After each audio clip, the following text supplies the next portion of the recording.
ನರಸಿಂಹಮೂರ್ತಿ ಅಯ್ಯಂಗಾರು, ಆಮೇಲೆ ರೇಣುಕ, 3 ಜನ ನಮ್ಗೆ ಇದ್ರ ಕಡೆಯಿಂದ, ಸಾಬ್ರ ಕಡೆಯಿಂದ 3 ಜನ, ಆನಂದ ಮಾರ್ಗಿ ಒಬ್ಬನು, 7 ಜನನ ಹಾಕಿದ್ರು. ಬಳ್ಳಾರಿನ ಅಲ್ಲಲ್ಲ, ಫಸ್ಟ್ ಇಲ್ಲಿ ಇದರಲ್ಲಿ ಇಟ್ರು, ಶಿವಮೊಗ್ಗದಲ್ಲೇ 5 ತಿಂಗಳು ಇದ್ವಿ. ನಾನು ಒಂದು ಮ್ಯಾಜಿಸ್ಟ್ರೇಟ್ ಮುಂದೆ, ಫಸ್ಟ್ ಕ್ಲಾಸ್ ಮ್ಯಾಜಿಸ್ಟ್ರೇಟ್ ಮುಂದೆ ಲಿಂಗರಾಜ್ ಅವರಿಗೆ ಗಲಾಟೆ ಮಾಡಿದೆ. ಇಲ್ಲ ಸರ್, ನಾವು ನಿಜವಾಗ್ಲೂ ನೀವು ಹೇಳ್ತೀರಾ, ನನ್ನ ಚಾರ್ಜ್ ಶೀಟ್ ಏನಂತ ಹಾಕ್ರಿ ಅಂತಂದೆ.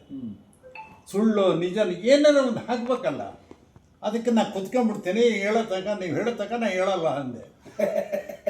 ಬೆಳ್ಳಿಯಪ್ಪ ಬಂದರು, ಅವಾಗ ಫ್ರೀಯಾಗಿ ಮಾಡ್ತಿದ್ರು, ಯಾರೇ ಅರೆಸ್ಟ್ ಇದು ಬಂದರೂ ಫ್ರೀಯಾಗಿ ಮಾಡ್ತಿದ್ರು. ಬೆಳ್ಳಿಯಪ್ಪ ಈ ವಿಚಾರಕ್ಕೆ ಮಾತ್ರ ಯಾವುದೇ ತುರ್ತು ಪರಿಸ್ಥಿತಿ ಯಾರ್ಯಾರು ಅರೆಸ್ಟ್ ಮಾಡ್ಕೊಂಬಂದ್ರೆ ಅವ್ರನ್ನ ಫ್ರೀಯಾಗಿ ಮಾಡ್ತಿದ್ರು. ಆವಾಗ ಬೆಳ್ಳಿಯಪ್ಪ ಇದ್ದವರು ಕೋರ್ಟ್ನಲ್ಲಿ ಸಾಹೇಬ್ರು ಇದ್ರಿ ಹಂಗೆಲ್ಲ ಕೂರ್ಬಾರ್ದಪ್ಪ ಹಂಗಿರೋದಾಗಿದ್ರು. ಅಲ್ರಿ ನಮ್ಮ ನೀವು ಏನು ಇದರಲ್ಲೇ ತಗೊಂಡು ಅವಳೇ 3 ತಿಂಗಳು 4 ತಿಂಗಳಾಯ್ತು ಇಲ್ಲಿ ಇಟ್ಟಿದ್ದಾರೆ, ನಮಗೆ ಚಾರ್ಜ್ ಶೀಟೇ ಹಾಕಲಿಲ್ಲ ಅಂದರೆ ಪ್ರಯೋಜನ ಅಂತಂದಲ್ಲಿ ಇಲ್ಲ ಬಿಟ್ಬಿಡ್ರಿ ನನ್ನ.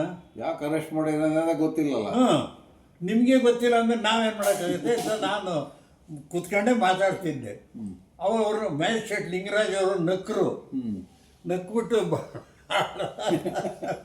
ಭಾಳ ಇದರಿಂದ ಇಲ್ಲ ಬೆಳ್ಳಿಯಪ್ಪ ಹೇಳ್ತಾರೆ ಸರಿಗಿದೆ, ನೀವು ಕೋರ್ಟ್ ಇದಕ್ಕೆ ಮನ್ನಣೆ ಕೊಡಬೇಕು ಅಂದರು. ಸ್ವಾಮಿ, ನಾ ಕೋರ್ಟ್ ಇದಕ್ಕೆ ಮನ್ನಣೆ ಕೊಡಲ್ಲ ಅಂತ ನಾನು ಯಾವತ್ತಾರು ಹೇಳಿದ್ದೀನ?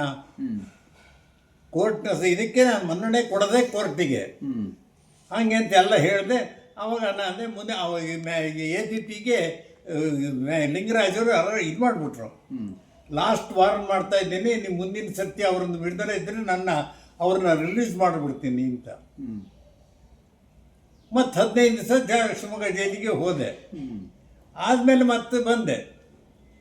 ಅವ್ರಿಗೆ ಕೇಳಿದ್ರೆ ACP ಇದ್ದವರು ಆಗಲ್ಲ ಸರ್ ಅಂತಂದರು, ನಮಗೇನು ಇದರಿಂದ ಬರಲೇ ಇಲ್ಲ, ನಾವೇನು ಮಾಡಿದ್ವಿ ಅಂತಂದರು. ಆಮೇಲೆ ನಂಗೆ ಅಂದ್ಕೊಳ್ಳಿ ನಾನು ಬಿಟ್ಬಿಡ್ತೀನಿ ಅಂಥೇಳಿ ನನ್ನ ಇದು ಮಾಡಿದ್ರು, ರಿಲೀಸ್ ಮಾಡಿಬಿಟ್ರು.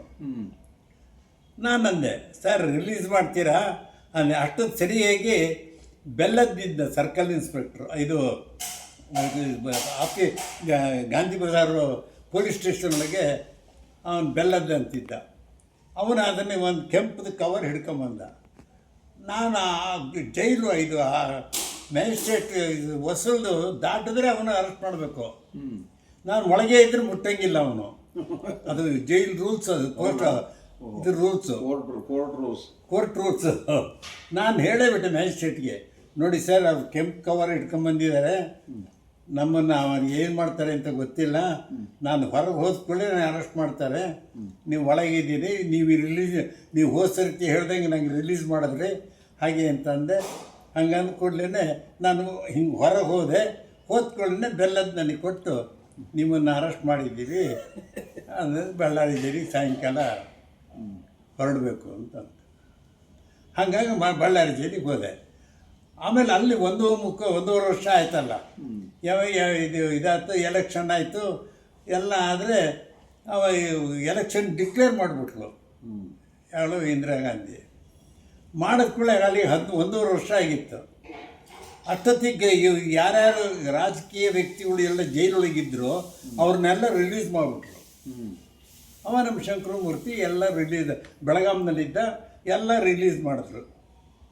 ಸರಿ, ಇನ್ನೇನು ಮಾಡೋದು, ನಾವು ಬಳ್ಳಾರಿ ಜೈಲಲ್ಲಿ ಇದ್ವಿ ನಾವೆಲ್ಲ. 3 ತಿಂಗಳಾದಮೇಲೆ ಇದು ಬಂತು, ರಿಸಲ್ಟ್ ಬಂತು. ಸಾಯಂಕಾಲ 6 ಗಂಟೆಗೆ ನಾವು ಎಮರ್ಜೆನ್ಸಿ ತೆಗೆದಿದ್ದೀವಿ ಅಂತ. ಆಕೆ ಸೋತ್ಬಿಟ್ಲಲ್ಲ ಇದರೊಳಗೆ, ಎಲೆಕ್ಷನ್ ಒಳಗೆ. ಸಾಯಂಕಾಲ ನೋಡಿ ಜೈಲ್ ರೂಲ್ಸ್ ಹೆಂಗಿದೆ ಅಂದರೆ ಇವತ್ತಿಗೂ ಬ್ರಿಟಿಷ್ ರೂಲೇ, ಯಾವುದು ಚೇಂಜ್ ಇಲ್ಲ ಇವತ್ತಿಗೂ. ಇದು ಮಾಡಿದ್ರು ಅಲ್ಲಿ ಹೆಂಗಿದೆ ಅಂದರೆ ಸಾಯಂಕಾಲ 6 ಗಂಟೆಗೆ ಲಾಕ್ ಮಾಡಿಬಿಡ್ತಾರೆ. ನಮ್ಮನ್ನೆಲ್ಲ ಒಳಗಿಟ್ಟು ರೂಮ್ ಒಳಗೆ ಎಲ್ಲೆಲ್ಲಿ ಇರ್ಬೇಕು ನಾವು ಒಳಗೆ ಇದ್ದು ಬಿಡ್ತೇವೆ. ಇವತ್ತಿಗೂ ಜೈಲೊಳಗೆ ಅದೇ ಕೆಲಸ. 6 ಗಂಟೆ ಒಳಗೆ ಹೋಗ್ಬಿಡ್ಬೇಕು. 6 ಗಂಟೆ ಒಳಗೆ ಇದ್ದು ಹೊರಗೆ ಓಡಾಡಕ್ಕೆ ಬಿಟ್ಟಿರ್ತಾರೆ ಈ ಕೈದಿಗಳ ಜೊತೆಗೆ ಅವರಿಗೆಲ್ಲ. 6 ಗಂಟೆ ಹೊತ್ಕೊಳ್ಳಿ ಲಾಕ್ ಮಾಡ್ತಾರೆ. ಬೆಳಿಗ್ಗೆ ಸನ್ ರೈಸ್ ಆಗುತ್ತಲ್ಲ 6 ಗಂಟೆಗೆ ಮತ್ತೆ ಓಪನ್ ಮಾಡ್ತಾರೆ. ಮತ್ತು ನಾವು ಹೊರಗೆ ಬರ್ಬೋದು. ಹಾಗೆ ಅಂತ ಆಯಿತು. ಮಾರನೇ ದಿವಸ ಬೆಳಿಗ್ಗೆ ನೀವು ನಿರಪರಾಧಿಗಳೆಂದು ಕಂಡು ಬಂದ ಮೇರೆಗೆ ನಿಮ್ಮನ್ನು ಬಿಡುಗಡೆ ಮಾಡಲಾಗಿದೆ ಅಂತ ನಮ್ಗೆ ಕೊಟ್ಟು ಬಳ್ಳಾರಿ ಜೈಲಿಂದ ನಮಗೆ ಚಾರ್ಜು ಬಸ್ ಚಾರ್ಜು ಆಮೇಲೆ ದಾರಿ ಒಳಗೆ ಒಂದು ಊಟದಕ್ಕೆ ದುಡ್ಡು ಎಲ್ಲ ಕೊಟ್ಬಿಟ್ಟು ಬಳ್ಳಾರಿ ಜೈಲಿಂದ ರಿಲೀಸ್ ಮಾಡಿದ್ರು. ಸೊ ನಾವು 1.25 ವರ್ಷ ಜೈಲಲ್ಲಿ ಲಾಸ್ಟ್ ಮ್ಯಾನ್ ಇದಾಗಿ ಬಂದಿದ್ದು ನಾನು. ಇಷ್ಟರ ಮಧ್ಯೆ ನಮ್ಮ 76ರಲ್ಲಿ ನಮ್ಮ ಅಪ್ಪ ತೀರ್ಕೊಂಡೋದ್ರು. ನಾನು ಆವಾಗ DAR ಕೇಸ್ ನನ್ನಲ್ಲಿ 2 ಲೆಕ್ಕ ಹಾಕಿ, ಎಲ್ಲರಿಗೂ 1 ಇದ್ದರೆ ನನಗೆ 2 ಇತ್ತು. ಆಮೇಲೆ ಕೇಸಿಗೆ ಬಂದಿದ್ದೆ. ಅವತ್ತೇ ಬೆಳಿಗ್ಗೆ ಬಂದೆ, ಮಧ್ಯಾಹ್ನ ಬಂದು ನಮ್ಮಪ್ಪರು ಊಟಕ್ಕೆ ಬಂದರು, ಊಟ ತಗೊಂಬಂದರು. ಚಿಮಲ್ಗಿ ಇದ್ದರು ಸೂಪರ್ಡೆಂಟು. ಏನು ರೀ ಮಗ ಬಂದಿಯಾನಂತ ಬಿಸ್ಲಲ್ಲಿ ಬಂದುಬಿಟ್ಟಿದ್ದೀರಲ್ರಿ, ಅಂದರೆ ಬಿಸ್ಲಲ್ಲಿ ಬಂದ ಕಾರಲ್ಲಿ ಬಂದಿದ್ದೀನಿ ಹಂಗೆ ಅಂತಂದರು. ಸಾಯಂಕಾಲ ಬರ್ರಿ ಮರದ ಕೆಳಗೆ ಆರಾಮಾಗಿ ಕೂತ್ಕೊಂಡು ಮಾತಾಡ್ಬೋದು ಅಂತ. ನಾ ಸಾಯಂಕಾಲ ಆದರೆ ಬರ್ತೀನಿ ಅಂತ ಅಂದರು ನಮ್ಮಪ್ಪ. ಸರಿ, ನಾನು ಊಟ ಮಾಡಿದೆ, ಎಲ್ಲ ಕ್ಯಾರಿಯರ್ ಎಲ್ಲ ತೊಳೆದು ಕೊಟ್ಟೆ. ನಮ್ಮಪ್ಪನೇ ತಗೊಂಡು 12 ಗಂಟೆಗೆ ನಮ್ಮಪ್ಪನೇ ವಾಪಸ್ ಬಂದರು ಮನೆಗೆ. ರಾತ್ರಿ 11 ಗಂಟೆಗೆ ಇದ್ದಕ್ಕಿಂತ ಸತ್ತೇ ಹೋದ್ರು ನಮ್ಮ ಅವತ್ತೇ ಅವರೇ ತಂದು ಊಟ, ಜೈಲಿಗೆ ಅವರೇ ಬಂದು ಊಟ ಕೊಟ್ಟು. ಯಾಕೆಂದರೆ ಶಂಕರು ಬೆಳಗಾಂನಲ್ಲಿದ್ದಾನೆ. ಆ ರೂಲ್ಸ್ ಪ್ರಕಾರ ಅಣ್ಣ ತಮ್ಮ ಒಟ್ಟಿಗೆ ಇರೋಂಗಿಲ್ಲ. ಹಾಗಾಗಿ ಶಂಕರನ್ನ ಬೆಳಗಾಂನಲ್ಲಿ ಇಟ್ಟರು, ನನ್ನ ಬಳ್ಳಾರಿಯಲ್ಲಿ ಇಟ್ಟಿದ್ರು. ನಾನು ಅವತ್ತಾದೆ. ಅವತ್ತು ಚಿಮ್ಮಲ್ಗೇರಿ ಕೇಳಿದೆ, ಬಿಡಿ ಸರ್, ನನ್ನ ಮಕ್ಕನ್ನ ನೋಡ್ತೀನಿ, ನಿಮ್ಮದು ಪೊಲೀಸ್ ಎಸ್ಕಾರ್ಟ್ನಲ್ಲಿ ಅಂತ. ಆಮೇಲೆ ನನ್ನ ಹೆಂಡತಿ ಲಿಂಗರಾಜ್ ಅವ್ರ ಮನೆಗೆ ಹೋಗಿ ಬೇಡಿದ್ಲು, ನೀವು ನಮಗೆ ಯಜಮಾನರನ್ನ ಇಷ್ಟು 1.5 ವರ್ಷ ಆಯಿತು ಇಟ್ಟಿದ್ದೀರ, ನೀವು ಹಿಂಗೆ ಬಿಟ್ಬಿಡ್ರಿ, ಮಕಾನ್ ಅವ್ರ ಅಪ್ಪನ ಮಕಾನ್ ಮಾಡೋಕ್ಕಾರ ಬಿಡ್ರಿ ನೀವು ಹಾಗೆ ಅಂತಂದರು. ಹಂಗೆ ಅಂದ ಕೂಡಲೇ ಇಲ್ಲಮ್ಮ, ನಾನು ಏನು ಮಾಡೋಕ್ಕಾಗಲ್ಲ, ಸರ್ಕಾರ ರೂಲ್ಸ್ ಅದು ಹಾಗೆ ಅಂದರು. ನಾನೊಂದು ಕೆಲಸ ಮಾಡ್ಬೋದು, ನಿಮ್ಮ ಯಜಮಾನರು ಫೋನ್ ಮಾಡೋದಾದರೆ ನನ್ನ ಫೋನ್ ತಗೊಂಡು ನೀವು ಫೋನ್ ಮಾಡಿ, ಪರವಾಗಿಲ್ಲ, ನಾನು ಕೊಡ್ತೀನಿ ಅಂತ ಹೇಳಿದ್ರು. ಅಲ್ಲಿ ತನಕ ನಮಗೆ ಫೋನ್ಗಳು ಕೊಟ್ಟಿರಲಿಲ್ಲ. ಆ ಶಿವಮೊಗ್ಗ ಜೈಲೊಳಗೆ ನನಗೆ ಫೋನ್ ಕೊಟ್ಟರು. ನನಗೆ ತಕ್ಷಣ ಫೋನ್ ಮಾಡಿ ಮನೆಯವ್ರಿಗೆ ತಿಳಿಸಿದೆ ಎಲ್ಲರಿಗೂ. ಹಂಗೆ ಅಂದ ಕೂಡಲೇ ಮನೆಯವ್ರಿಗೆ ಹೇಳಿದೆ, ನನಗೆ ಏನು ಮಾಡಿದ್ರು ಬಿಡಲ್ಲ ಅವರು, ನೀವು ಕಾರ್ಯ ಮುಗಿಸ್ಬಿಡಿ ಅಂತಂದೆ. ಪರ್ಮಿಷನ್ ಕೊಟ್ಟೆ.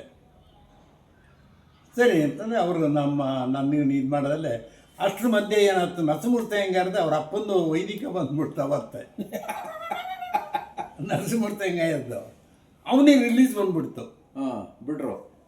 ಅವನಿಗೆ ವ್ಯಾನಲ್ಲಿ ಎಸ್ಕಾರ್ಟ್ನಲ್ಲಿ ಮನೆಗೆ ಹೋಗ್ಬೇಕಲ್ಲ ಅವನೇನು ಮಾಡ್ದ, ಹಂಗೆ ಹೋಗೋದ್ರ ಬದಲು ನಾನು ಹಿಂಗೆ ಸುಬ್ಬಣ್ಣವ್ರ ಮನೆ ಮುಂದೆ ಮಾರುತಿ ಮಿಲ್ ಮುಂದೆ ಹೋಗೋಣಪ್ಪ, ಅಲ್ಲೇ ಸುಬ್ಬಣ್ಣವ್ರ ಅಪ್ಪ ತೀರ್ಕೊಂಡೋಗಿದ್ದಾರೆ ಹಾಗೇನು. ಅವನೇ ಅದೇನು ಬುದ್ಧಿ ಬಂತೇನೋ, ಅವನು ಆಗಲಿ ಬರ್ತೀನಿ ಅಂತ ಅವನು ನಮ್ಮ ವ್ಯಾನ್ ತಗೊಂಡು ಹಂಗೆ ಬಂದ್ಬಿಟ್ಟ. ಅಲ್ಲಿ ಏನು ತಿಳ್ಕೊಂಬಿಟ್ರು ಅಂದರೆ ಸುಬ್ಬಣ್ಣನೇ ಬಂದ ಅಂತ ತಿಳ್ಕೊಂಬಿಟ್ರು ಎಲ್ಲ. ಅದು ವ್ಯಾನಿಗೆ ಜಾಗ ಬಿಟ್ಟರು ಅಲ್ಲಿ ನೋಡಿದ್ರೆ ನರಸಿಂಹಮೂರ್ತಿ. ಸರಿ, ಅವನು ನೋಡ್ದೆ, ನಮ್ಮ ಅಪ್ಪನಿಗೆ ನಮಸ್ಕಾರ ಮಾಡ್ದೆ. ಅವನು ಸೀದಾ ಆಂಜನೇಯ ಸ್ಥಾನಕ್ಕೆ ಹೋದ. ನಮ್ಮ ಅಪ್ಪರದ್ದು ಇದೆಲ್ಲ ಮುಗೀತು. ನೀವು ಇಲ್ಲ, ಶಂಕರಮೂರ್ತಿನೂ ಇಲ್ಲಿ ಇಬ್ಬರು. ಅವನಾದರೂ ಬೆಳಗಾವಿಂದ ಬರಬೇಕು, ನಾನು ಶಿವಮೊಗ್ಗದಲ್ಲೇ ಇದ್ನಲ್ಲ, ಆಗಲಿಲ್ಲ, ಕೊಡಲಿಲ್ಲಲ್ಲ. ಬೆಳಿಗ್ಗೆ ಮತ್ತೆ ನನ್ನ ಹೆಂಡತಿ ಹೋಗಿದ್ಲು. ಏನೋ ಬೆಳಗ್ಗೆ ನೋಡಿದ್ರೆ ಅದೇ ಪುಣ್ಯ ನಿಮ್ಮದು. ಅದೇ ಅವರೇ ಊಟ ತಂದು ಕೊಟ್ರಲ್ರಿ, ನನ್ನ ಪುಣ್ಯ ಇನ್ನೆಷ್ಟಿರ್ಬೋದು ಅಲ್ಲ. ಆಮೇಲೆ ಇದೆಲ್ಲ ಸರಿ, ನಂದು ಹೆಂಗೆ ಅಂದರೆ ನನ್ನ ಜೀವನ ಈ ಎಲ್ಲರಿಗೂ ಈಗ ನೀವು ಬಂದ್ರಿ ಅಂದರೆ ನಿಮ್ಮನ್ನು ಉಪಚಾರ ಮಾಡಿ ನಿಮ್ಮನ್ನು ನಾನು ಕಳಿಸ್ಕೊಡೋ ತನಕ ನನ್ನ ಜವಾಬ್ದಾರಿ. ಹಾಗಾಗಿ 5 ಜನ ಸರಸಂಘ ಚಾಲಕರನ್ನು ನಾನು ಕರ್ಕೊಂಡು ಹೋಗಿ ಬಂದಿದ್ದೀನಿ ನೋಡ್ರಿ ಕಾರಲ್ಲಿ. ಗುರೂಜಿಯವ್ರನ್ನ 10 ಸರ್ತಿ ಶಿವಮೊಗ್ಗಕ್ಕೆ ಬಂದಿದ್ದಾರೆ. ಕೊನೆ 4 ಸರ್ತಿ ನಮ್ಮ ಮನೆಯಲ್ಲೇ ಉಳ್ಕೊಂಡಿದ್ದಾರೆ. ಅವ್ರಿಗೆ 14 ಸರ್ತಿ ಇಡೀ ಪ್ರಾಂತದಲ್ಲಿ ಕರ್ಕೊಂಡು ಹೋಗಿದ್ದೀನಿ. ವಾಜಪೇಯಿ ಕರ್ಕೊಂಡು ಹೋಗಿದ್ದೀರಿ? ವಾಜಪೇಯಿ ಜೋಗಕ್ಕೆಲ್ಲ ಕರ್ಕೊಂಡೋಗಿ ಮತ್ತೆ ವಾಪಸ್ ಕರ್ಕೊಂಬಂದು ಮಧ್ಯಾಹ್ನ ಊಟ ಮಾಡಿಸಿ ಸಾಯಂಕಾಲ ಮತ್ತೆ ಅವ್ರನ್ನೇ ಕರ್ಕೊಂಡು ಹರಿಹರಕ್ಕೆ ಹೋಗಿ ಟ್ರೈನಿಗೆ ಹತ್ತಿ ಬಂದೆ ನಾನು. ಆಮೇಲೆ ನೋಡಿ, ಮೊನ್ನೆ ದೀನ್ದೇ ಇವ್ರದ್ದು ಶ್ಯಾಮಪ್ರಸಾದ್ ಮುಖರ್ಜಿಯವ್ರದ್ದು 8ನೇ ವರ್ಷ ಅಂತ ಬಂತು ನೋಡ್ರಿ. ಅಲ್ಲಿ ಅವ್ರಿಗೆ 52ನೇ ಇಸ್ವಿಯಲ್ಲಿ ನಾನು ರಕ್ಷೆ ಕಳಿಸಿದ್ದೆ ಡೆಲ್ಲಿಗೆ.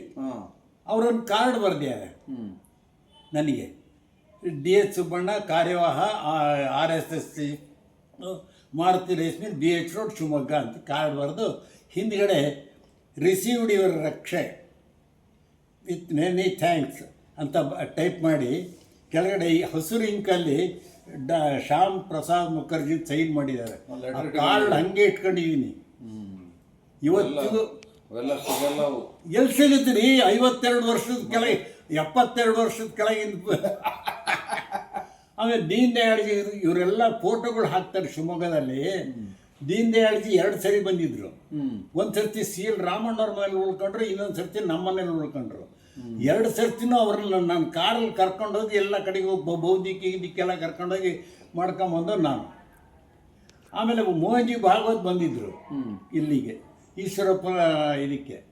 ಅವತ್ತು ಅವರು ನಿನ್ನ ಹತ್ರ ಭಾಳ ಇದಿದೆ ಅಂತ ಈಗ ಇನ್ಫಾರ್ಮೇಷನ್ ಬಂದು ಸ್ವಲ್ಪ ಹೇಳಪ್ಪ, ನಾನು ಕ್ವಶನ್ ಕೇಳ್ತೀನಿ ಅಂದರು.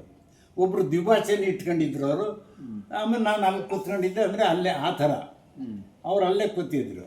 ಅವ್ರೇನೋ ಹೇಳಕ್ಕೆ ಹೋದರು. ನಾನು ಅಂದೆ, ನನಗೆ ಕಿವಿ ಅಷ್ಟು ಈಗ ಅಲೆ 6 ತಿಂಗಳಾಯ್ತು 8 ತಿಂಗಳಾಯ್ತು ಅವ್ರು ಬಂದು. ಹಂಗೆ ಅಂತಂದೆ. ಹಾಗಾದ್ರೆ ಇಲ್ಲೇ ಬಾ ಅಂದ್ರೆ ನಾನು ಇಲ್ಲಿ ಹೋಗಿ ಕೂತ್ಕೊಂಡೆ. ಅವಾಗೆಲ್ಲ ಕೇಳಿದ್ರು, ಹೇಳಿದೆ ನಾನು 5 ಜನ ಸರಸಂಘ ಚಾಲಕರನ್ನು ಕಾರಲ್ಲಿ ಕರ್ಕೊಂಡು ಹೋಗಿ ಅವರು ಎಲ್ಲೆಲ್ಲಿ ಹೇಳಿದ್ರು ಅಲ್ಲೆಲ್ಲ ಬಿಟ್ಟು ಬಂದಿದ್ದೀನಿ ಅಂತಂದೆ. ನನ್ನನ್ನು ಅಂತಂದರು, ನಿಮ್ಮನ್ನು ನೀವು ಸರಸಂಘ ಚಾಲಕರು ಆಗಿರಲಿಲ್ಲ, ಆದರೂ ಶಿವಮೊಗ್ಗಕ್ಕೆ ಯಾವುದೋ ಒಂದು ಕಾರ್ಯಕ್ರಮಕ್ಕೆ ಬಂದ್ರಿ.